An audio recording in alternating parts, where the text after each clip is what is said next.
Hello YouTube viewer! This is the third episode of Reliving Layton, a YouTube series where I play all of the Professor Layton games and review them as I go. Today I'm talking about Layton's Mystery Journey, Catriel Layton and the Millionaire's Conspiracy. This is a controversial one, and I have a lot to say, so let's get to it. Layton's Mystery Journey was originally released in 2017 as both an iOS Android and 3DS title, but it was later ported to the Nintendo Switch in 2019.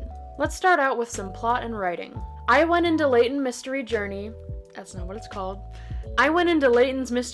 knowing that the main two complaints about the game were the low puzzle difficulty and poor writing. Going in with these expectations, it wasn't as bad as some fans claimed. However, that's not to say it was good either.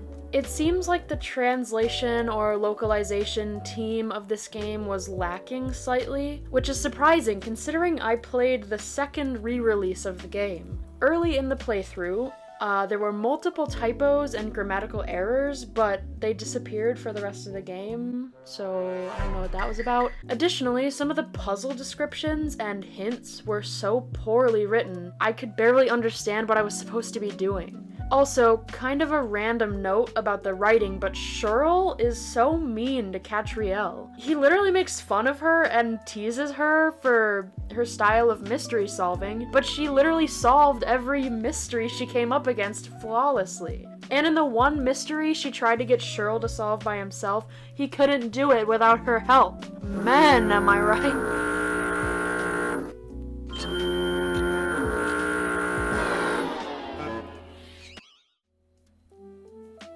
The music was fine in this game. A couple of the tracks were very good and catchy, and there were a few tracks that were reimagined or revamped from the original trilogy, which was very exciting for an obsessed loser like me.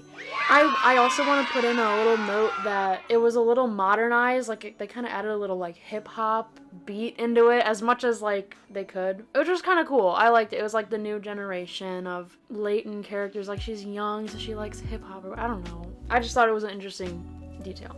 Otherwise, most of the new music they wrote for this game was just okay. Nothing even close to the original OST, which I consider to be some of my favorite video game music of all time.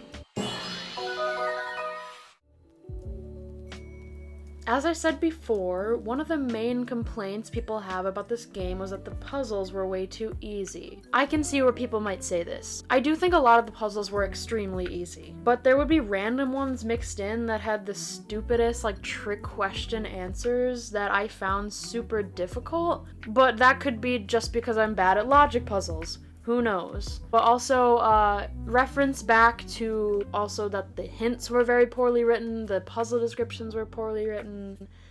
It was not a great mix. The minigames may have been one of the strongest points of this game. My favorite was Passers-by, which I played through all the way and looked forward to each one getting unlocked. I also really enjoyed Ideal Meal. I thought that was a fun one. However, I hated Hound in the Pound, and I hated it so much I'm taking off a star for it. I could only beat the tutorial level by myself, and maybe that's a comment on me, but I'm still taking off a star for it because I hated Hound in the Pound. Before I give my final review, I want to go over a few more features of the game that were noteworthy. First of all, the game looks beautiful. The graphics are so bright and crisp, and if this game is any indicator of what New World of Steam will look like, brother, I am hyped, okay? Also, the costumes were one of my favorite parts of this game. I absolutely love dressing up Catriel in adorable little outfits for each mystery. Some of the costumes are butt ugly, but there's also some really cute ones to balance it out. Also, I have a bone to pick about the office decoration minigame thing. You get decor dockets, which is a in-game currency, every 5 puzzles you solve, and there's over 100 puzzles in the game. But there's barely any furniture to buy to begin with, and they never add any more. It was confusing, because I kept expecting more furniture to get unlocked, so I could use some of the currency I had built up, but nothing ever unlocked, so That was kind of annoying. I don't really know if there's like a DLC for it, but it was weird. I was like, I don't know. I would fix that if they were to re-release it a third time, which I don't think they will. I tried my best to go into this game with an open mind after hearing all the backlash about it. After playing it for myself, I can say it's definitely overhated. In almost every single way, this candle doesn't hold a candle. Did I say candle? In almost every single way, this game doesn't hold a candle to the main series. But in all honesty, it's cute and harmless. At the end of the day, I wouldn't recommend it unless you're a hardcore or completionist Professor Layton fan. It's hard to say until New World of Steam comes out, whether it's even lore important, but it is canon, and it comes with anime episodes that better fill out its place in the lore. But if you're a casual fan, and you don't play, like, all the games or you don't care about the lore, there's no need to play this game, and I wouldn't encourage you to buy it. That just about does it for my review, and for my reviews of all the Professor Layton spin-offs. Let me know what you think about this game in the comments. I'd love to hear other people's thoughts. My next review will be on the first main series game of chronological order, which is Professor Layton and the Last Spectre. I'm excited, it's a good one. Keep your eyes peeled, and I'll see you later. Ooh.